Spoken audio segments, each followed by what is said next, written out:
All right, welcome back. So we'll continue on with what we were talking about on Wednesday, which is basically these finite rings of integers. So again, just to remind ourselves, if we consider the equivalence relation, just go back a slide, I guess here, the equivalence relation sigma, or sort of tilde m here, I don't know what you want to call that, this guy, that is just congruence modulo n. So x is equivalent to y if they're equal congruent modulo, if they're congruent modulo n. So that's what it was right there. Okay. So we define that to be congruency modulo n. Okay. So if we look at the set of equivalence classes under this relation, okay, then we have 0, 1, 2, up to n minus 1, and we can actually define operations plus addition and multiplication on that set. Where, how do I add up the equivalence class of x to the equivalence class of y? That should give me the equivalence class of x plus y. How do I take the product of these two equivalence classes? X, the equivalent of x times the equivalence class of y. Well, that should give me the equivalent. That's going to give me the equivalence class of x times y. When I say it should give me, I mean we define it to be that way. So I mentioned this is what we call the ring. This is what we call the ring Z sub n. So C sub n. It's the set of equivalence classes together with those operations. Now I mentioned this on Wednesday. It shouldn't necessarily be clear that this makes sense because I'm adding up sets, and so for a particular equivalence class, right? I can call it the equivalence class of x, but there are a lot of integers in here, right? If it's talking about congruency modulo, I don't know, 7, I'm looking at the equivalent class of 5, right? 5 is in there, 12 is in there, 19,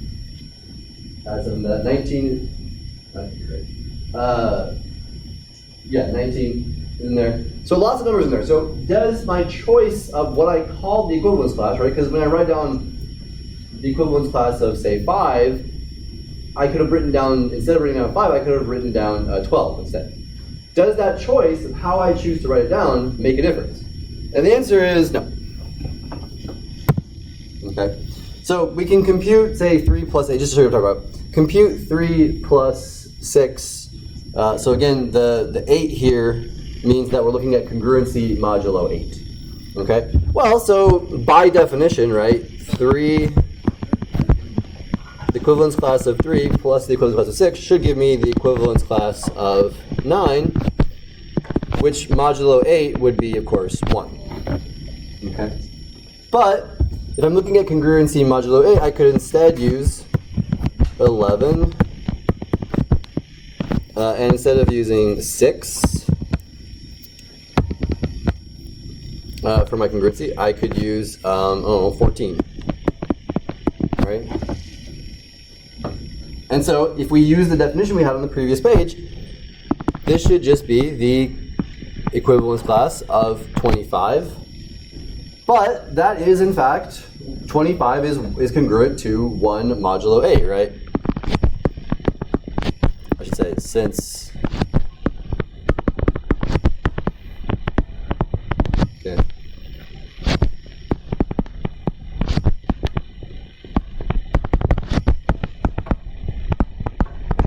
Okay. Any questions? Make sense? So there's 2 different ways you can do it. It doesn't really matter. Okay.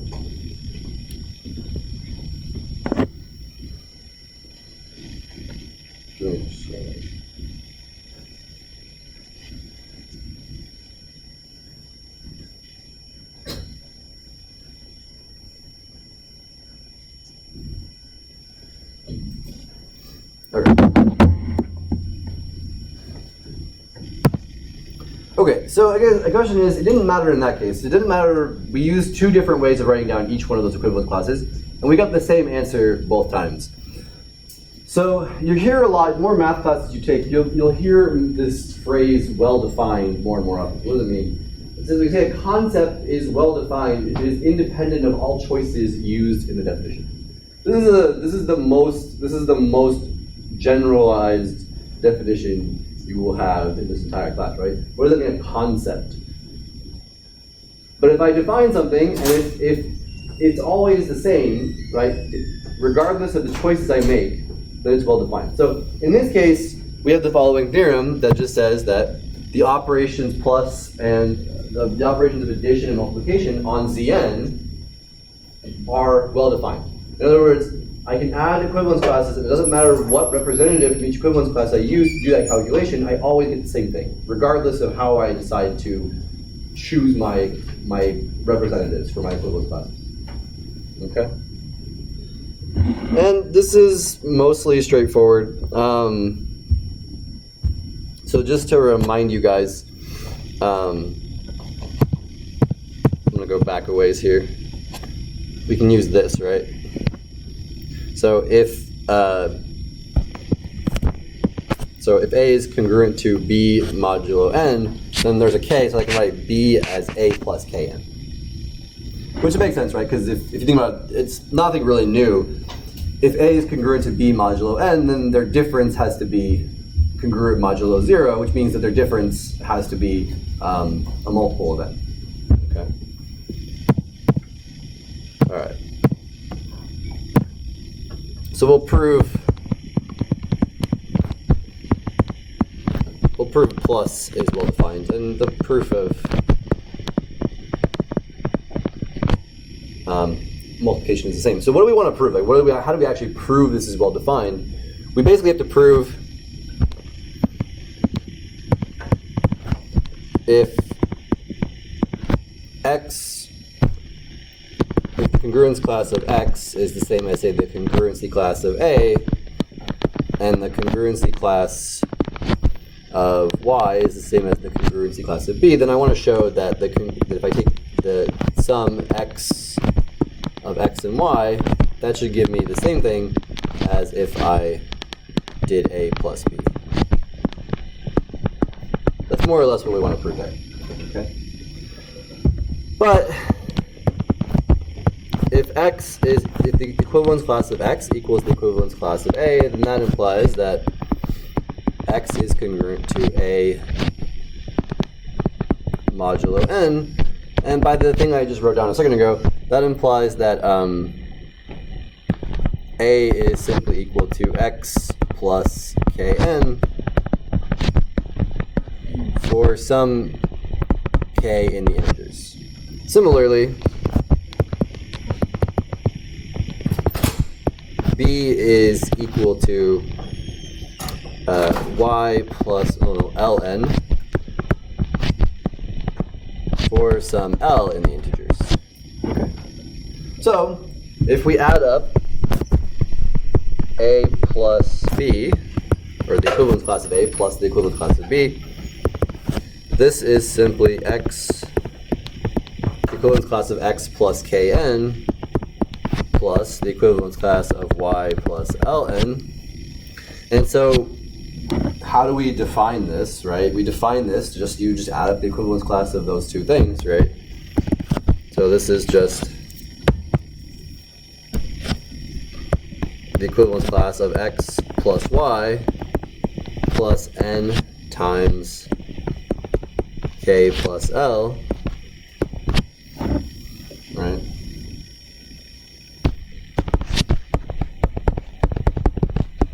But that's gotta be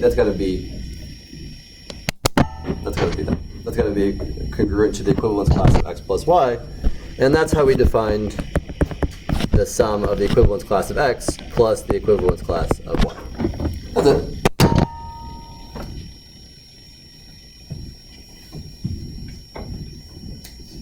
Any questions? Yeah. It's pretty much the same because like the modulo in more or less. It's the same basic idea, right? Well, it's not different. It's sort of thinking about it in a different way. But the important thing to remember is, like I said, when you're doing this summation, this sums in Zn, you really are adding equivalence classes, so you're adding sets together. But we don't have to really think of it like that, but the important part is it doesn't really matter. The way we define that addition is you just pick an element of each set and you add it together and you look at the equivalence class of that number. But it doesn't matter which elements from each equivalence class you pick. Did I pick A? Did I pick X? Doesn't matter, I get the same thing. Okay. Any other questions? So try multiplication, it's the same idea.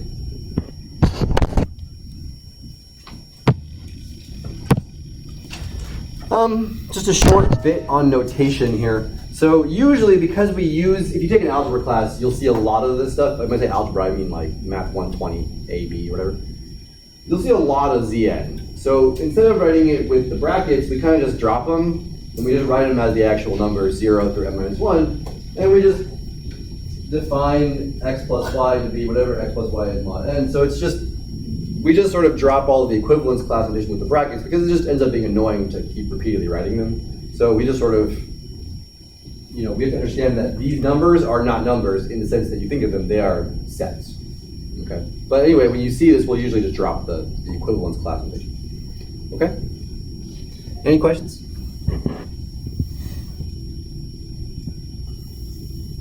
No? Okay. On to the next section, which is we want to talk about functions and partitions. So we want to talk about the basically well-definedness of functions now. Should get out my iPad, which I actually took notes for this section.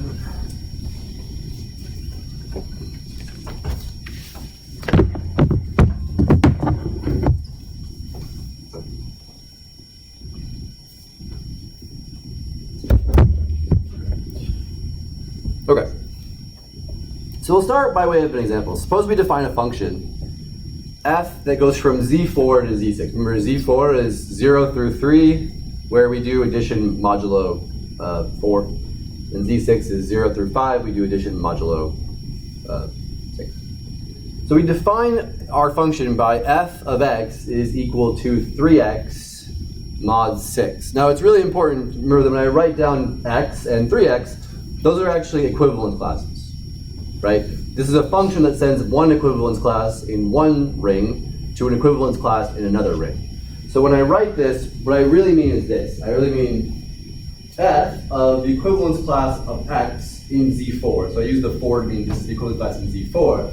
I should get the equivalence, I send that to the equivalence class of 3 times x, whatever that is, in z6. Okay, does that make sense? Before we move on, that's sort of concrete in this, but we're not always going to write it like this. We're usually just going to write it like that. Okay, like I did the first time. So a question we want to ask is this a function? Does it matter, right? Just like we did before, does it matter what my equivalence classes were? So basically,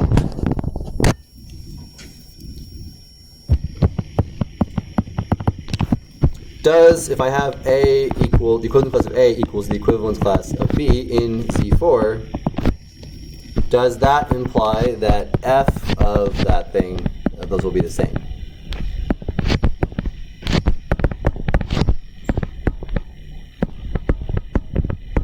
But maybe a more useful way to write this is,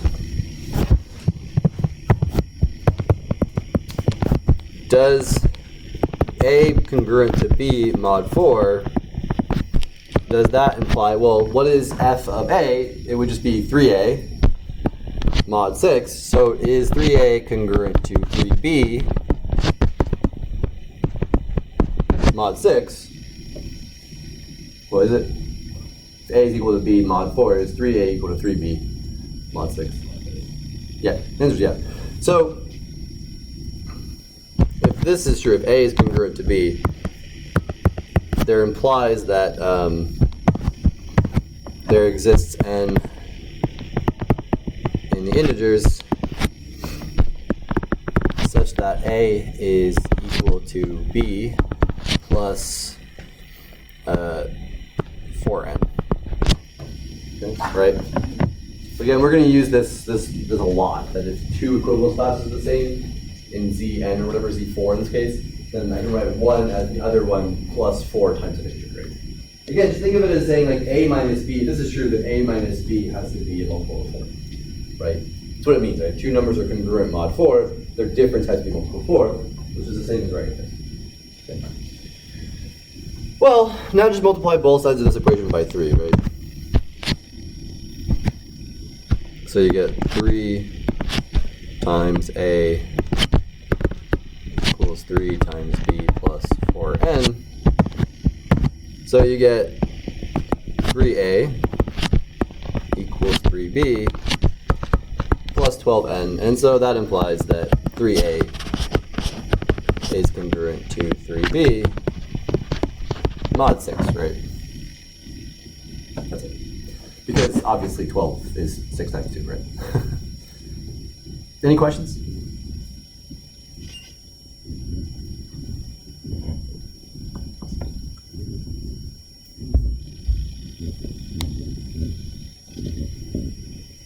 No. All right, try this one step. Same thing, slightly different. Still a function from z4 to z6, but now instead of being 3x mod 6, it's 2x mod 6. See if you can figure out, is that a function? And when I say it's a function, it's exactly the same thing. If I change how I pick my equivalence class for x, will that give me different answers, right?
All right, so what's your answer?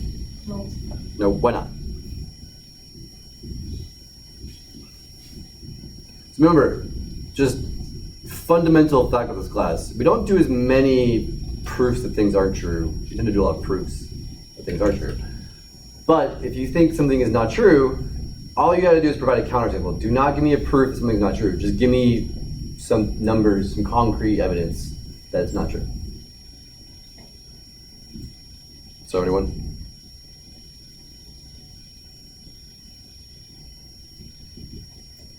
Well, how about this? So g of 0 would be 0 mod 6, but g of 4 would be 8 mod 6.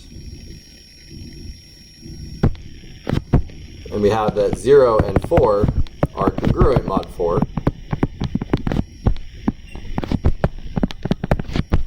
But 0 is not congruent to 8 mod 6. So, in other words, this can't be a function because it would assign two different values to the equivalence class of 0. Remember, those numbers in there, when I write g of 0, I mean an equivalence class. When I write g of 0 equals 0, I mean the equivalence class of 0 modulo 6 in Z6. So it would map, this is basically the same element. This and this is the same element. When I write that down, I'm actually writing down the exact element. So it is assigned by this rule to two different values. So it can't be a function. Okay? Any questions? So like when I say something's not true though, this is what you should do. Try to find concrete examples of how it fails. Okay? Don't prove it's not true, because no one wants to see that. No questions? Okay. All right, well-defined functions. So suppose that you have some kind of rule. So you have some sort of rule that takes elements of X modulo an equivalence relation, and it maps it to a set A. Okay? So you have something like that. So it's not a function, because we don't know if it's a function, but it's a rule. So it says f of the equivalence class of X is u something X. It says involves something involving X.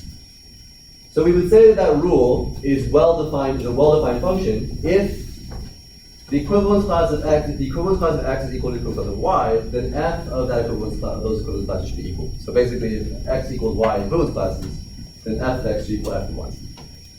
That's all it means to be well-defined. It means that the value of the function is independent of the choice of equivalence class representative.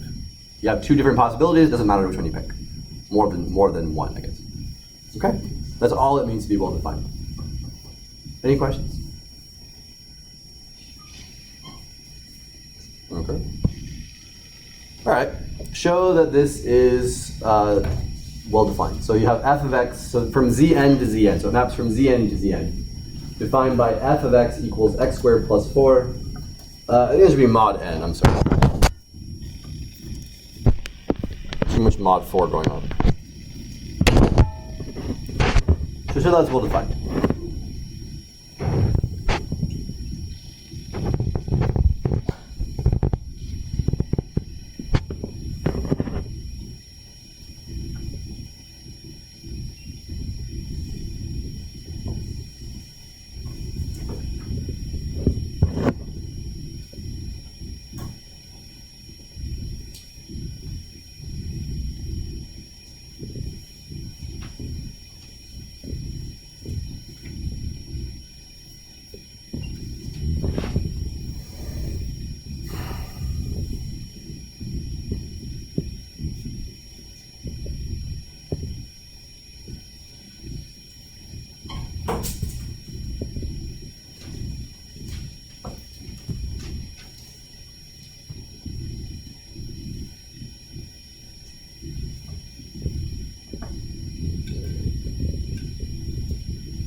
Okay, well, we've proven most of everything we actually need to do this already, because basically, if x is congruent to y mod n, this implies that x squared is congruent to y squared mod n, and that implies that x squared plus 4 is congruent to y squared plus 4 mod n. Well, we've already done that before, right? So there's almost nothing to prove in this instance. If you want to, you can go a lot harder on this, right? So like if x and y, so you could also just do it like if you want to go harder. If you don't believe, if you've forgotten all of the previous stuff we did in whatever chapter it was where we talked about modular arithmetic, right? Then you could say, well, if x is congruent to y mod n, then x is equal to y plus kn for some k integers, and if you square both sides, you get what do you get? So you get y squared plus 2y kn plus k squared n squared, which is equal to y squared plus n times 2y k plus k squared n So that means that implies that x squared is congruent to y squared mod n. And then if you just add 4 to both sides, I mean, that's what it gets, right? So then add 4 to both sides. So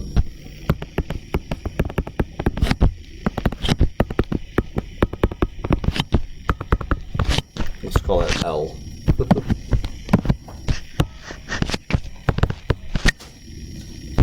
Doesn't really matter what it is, just it matters that it's an integer. And so that implies that x squared plus 4 is congruent to y squared plus 4 mod n. That's it. So if you want the full proof without relying on any old stuff we did, there you can do that. But you can just use the old stuff too. Any questions?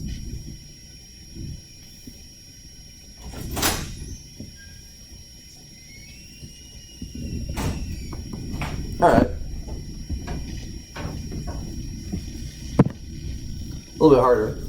For which k, so define k, f sub k by f sub k is the map from z4 to z6, defined by fk of x equals kx mod 6. So basically just generalize that first couple of examples we did.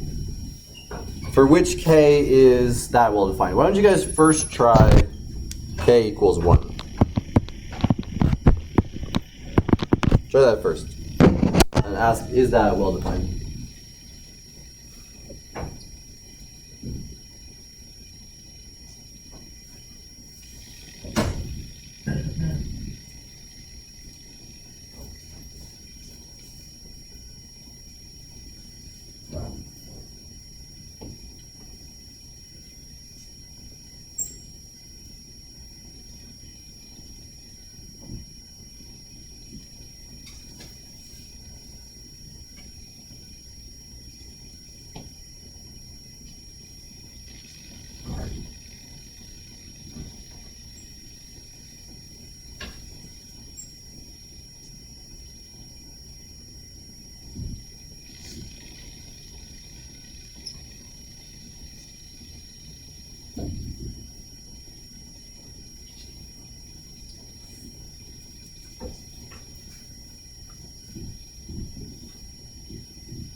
Is k equals 1, if it's k is 1, is it well defined?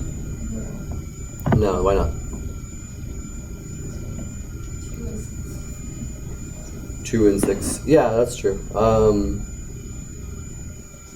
0 and 4 too, right? So if you set up a table here,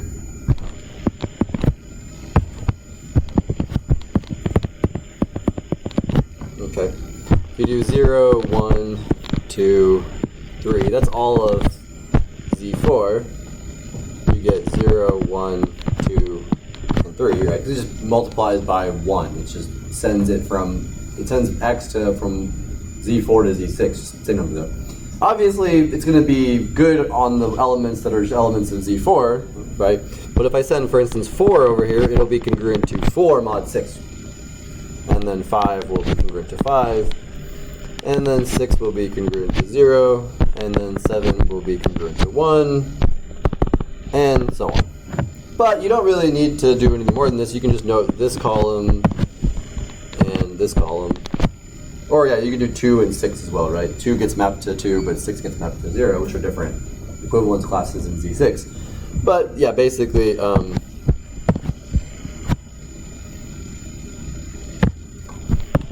F1 of 0 is 0,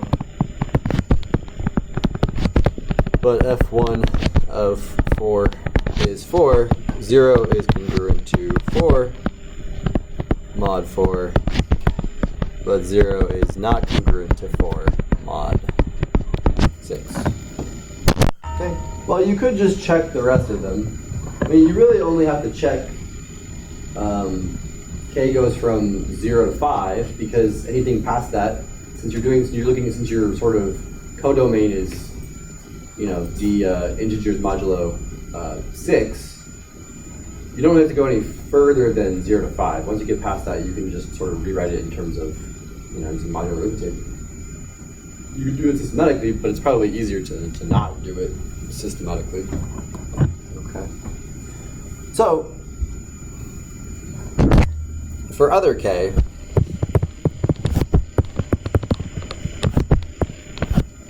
okay, we basically require, so f of k is well defined.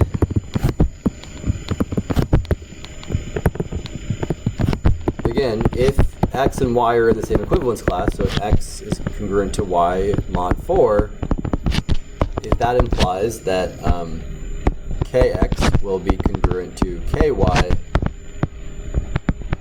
mod 6. Kind of ran out of space right there, but you get the idea. Well, okay. So you can actually try to do a calculation here. See if you can figure out which integers this will give you. See if you can figure it out. Give it time. Take a minute.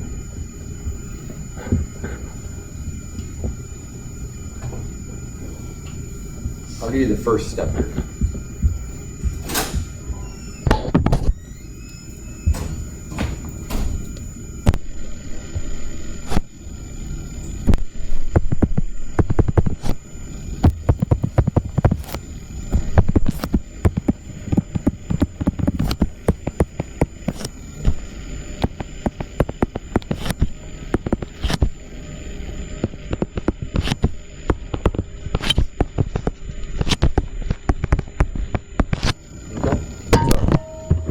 X and Y are congruent modulo 4, their difference is a multiple of 4. Then what? I mean, you're not really doing a proof, you're really just trying to figure out what k should be.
Okay.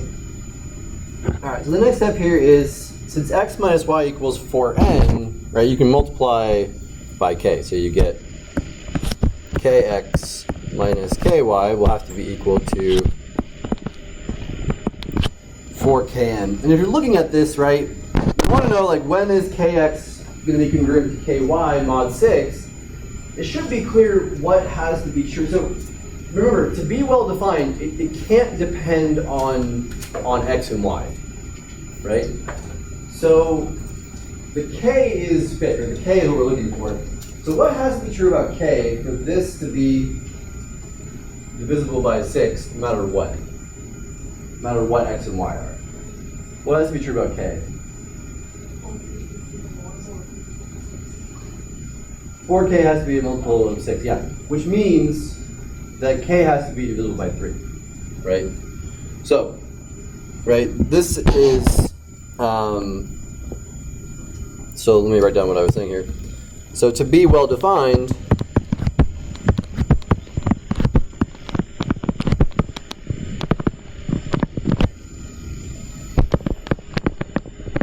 uh, 4kn must be a multiple of 6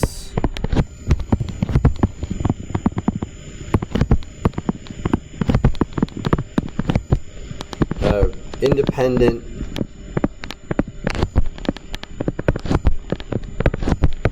of x and y, so for all integers n, right? We got that n by saying, well, x minus y was equal to 4n. So that n doesn't matter. So this implies that we must have 6 divides 4k, which is really going to only be true. So I should say fk is well defined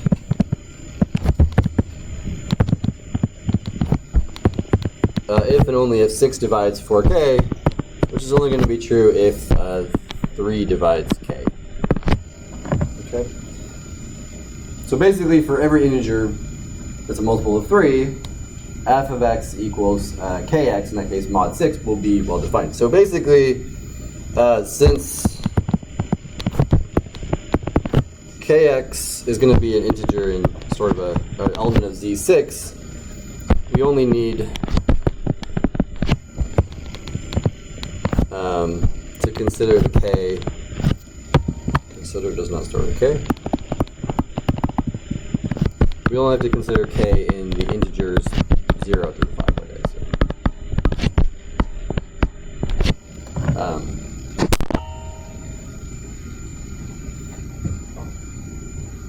So basically, it's f of 0 and f of 3 will be well defined.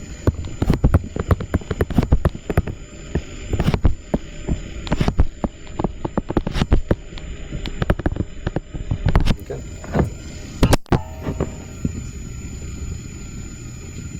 For the record, why does it not matter what k is? Anyone know?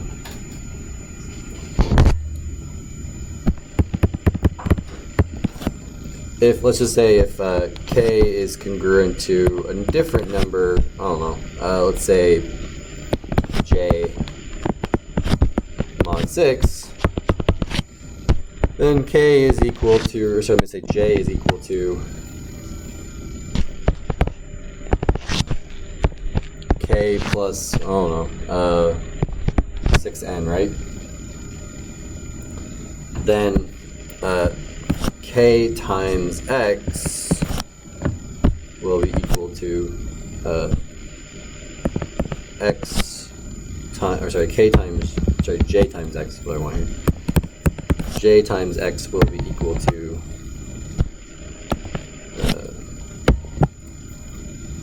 let me just say it'll be congruent to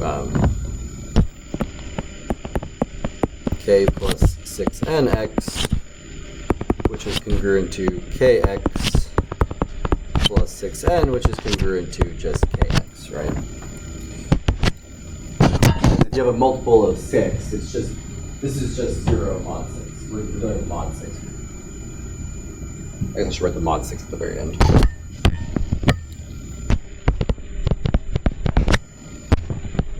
Okay, that's it. So it doesn't really matter. So you don't have to worry about any other ones. So it's more or less just 0 and 3. Every other fk is just either every other well-defined fk is either f0 or f3 in these guys. Okay. Any questions?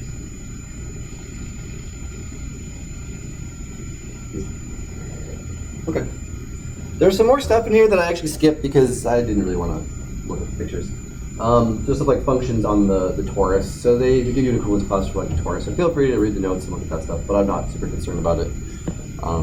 So it won't show up on the test. But the one thing I do want to do, which was actually listed as optional in this section, is the canonical map. So the canonical map is the function from a set X to the set of X modulo some equivalence class that just maps X to its equivalence class. So in other words, if you have X, you have an equivalence relation on X, right? The map that sends elements of X to their equivalence class is just called the canonical map. So e.g.,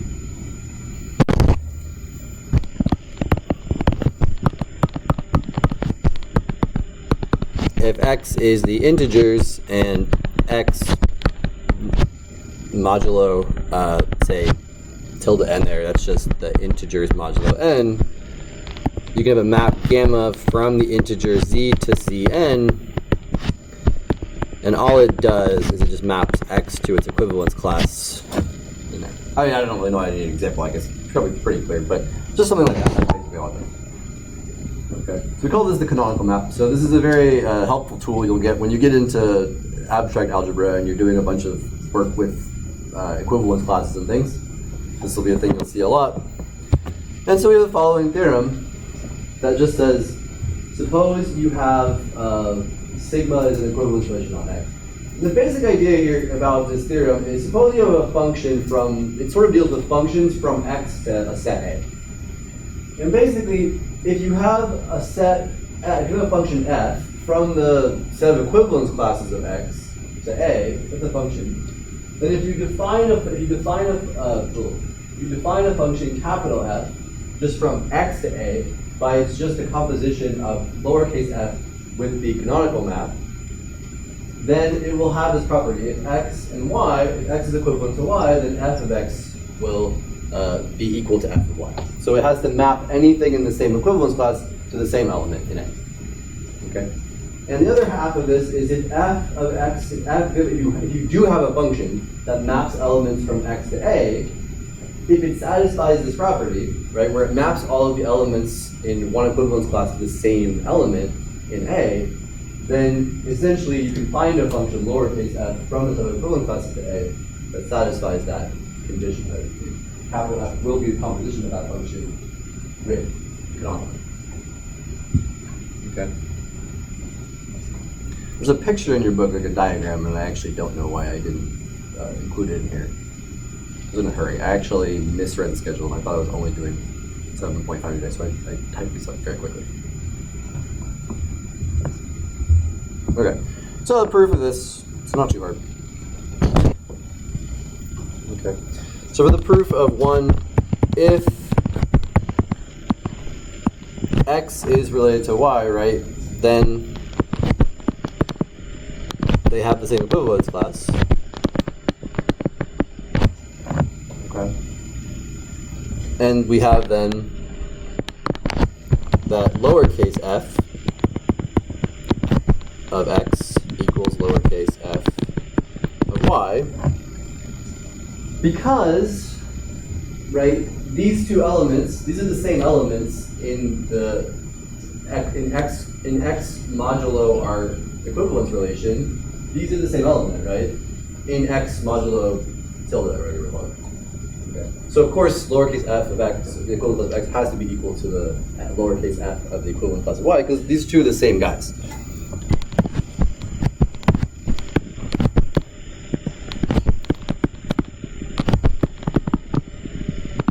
And we're assuming that this function f from X mod tilde to A is well defined, right? If it's a function, we're calling it a function, that it has to be well defined. Okay. Well, then f of X is equal to, so by definition we need to define it to be f of composed with gamma of x, which is f of x, which of course is f of the equivalence class of y, which is f composed with gamma of y, which is capital F. So, if x is related to y, then f of x, capital F of x equals capital F of y. And for part 2, it's actually almost trivial. There's only one function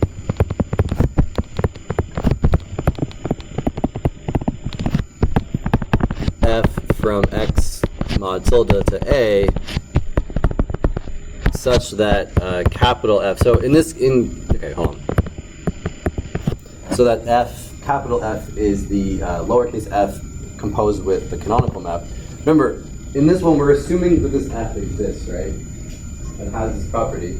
There's only one map that will work for this, and it has to be the one that just maps, it's the map that's defined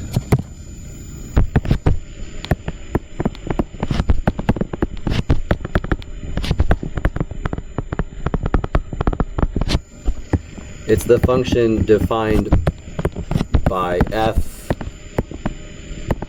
that sends the equivalence class of x to whatever capital F sends x. Okay.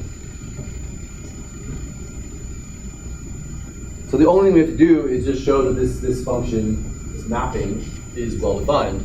Maybe I should call it a mapping.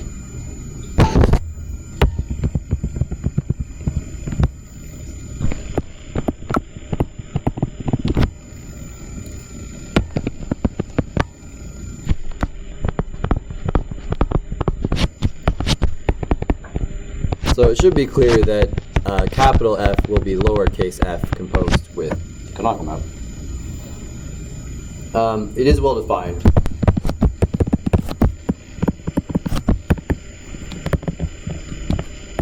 Okay.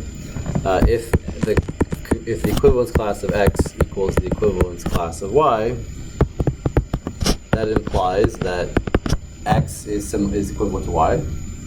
And remember, in part 2 here, we're assuming that the capital F satisfies that condition. It maps all of the elements of the equivalence classes to the same elements in A, right? So if x is equivalent to y, then capital F of x has to be equal to capital F of y. So,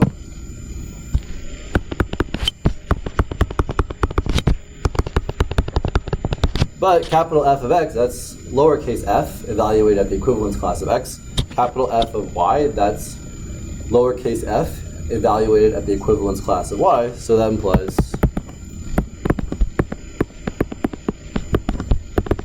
that you have this. And so that just means that lowercase f is well defined. That's it. Okay. Any questions?